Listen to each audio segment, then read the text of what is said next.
Logistic একটা নীতিমালা প্রণয়ন করা হয়েছে। আপনারা জানেন নীতিমালা কোনো ল না, বাট একটা নীতিমালা থাকলে যেটা হয় যে গভর্নমেন্ট তার কাজগুলো ঠিকমতো করতে পারে, মানে একটা দিক নির্দেশনা পায়। সেই দিক নির্দেশনা আজকে লজিস্টিকের খুবই একটা ইম্পর্টেন্ট একটা নীতিমালা, এটা আজকে হয়েছে। এবং এর ফলে যেটা হবে যে বাংলাদেশে লজিস্টিক ইস্যুগুলো খুব দ্রুত এটা অ্যাড্রেস করা যাবে, এবং এর ফলে দেশে প্রাইভেট এবং পাবলিক সেক্টরে ইনভেস্টমেন্ট বাড়বে, ফরেন ডাইরেক্ট ইনভেস্টমেন্ট আসবে, এবং বাংলাদেশের যেগুলো এক্সপোর্ট যে কম্পিটিটিভনেস তার রাইভাল কান্ট্রিগুলোর তুলনায় আরও অনেক বেটার হবে। আপনি জানেন বাংলাদেশে আমরা যদি এখন একটা পণ্য রপ্তানি করতে যাই, সেটা চিটাং পোর্টেই দেখা যাচ্ছে যে কোনো কোনো সময় 11 দিনের মতো এটা পড়ে থাকতে হয়, তার শিপমেন্টে এত দেরি হয়। এই লজিস্টিক নীতিমালা যদি আমরা বাস্তবায়ন করতে পারি, তাহলে যেটা হবে যে বাংলাদেশে পণ্য পরিবহন এবং পণ্যর অ্যাভেলেবিলিটি এগুলো খুব দ্রুত সবার কাছে পৌঁছবে, এবং আমরা এক্সপোর্টও খুব দ্রুত করতে পারবো। সে ফলে যেটা হবে যে বিদেশি কোম্পানিগুলো মোর ইন্টারেস্টেড থাকবে বাংলাদেশে ইনভেস্ট করতে।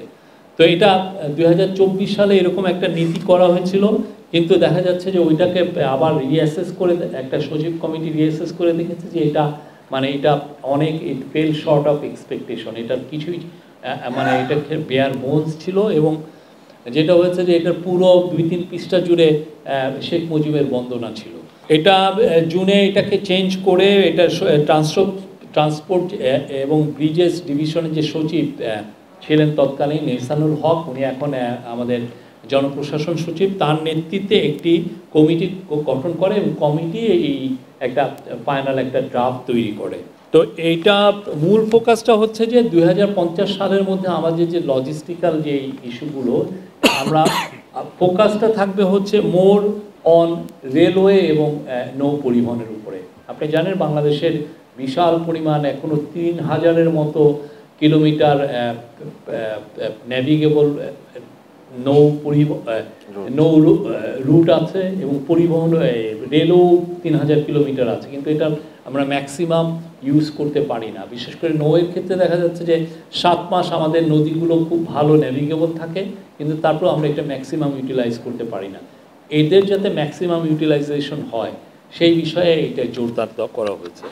আর এইখানে ইনভেস্টমেন্টগুলো প্রাইভেটও আসতে পারে, পাবলিক ইনভেস্টমেন্ট এবং বা পিপিপি মানে প্রাইভেট পাবলিক পার্টনারশিপ মডেলেও ইনভেস্টমেন্ট এখানে সহায়তার এনকারেজমেন্ট করা হয়েছে।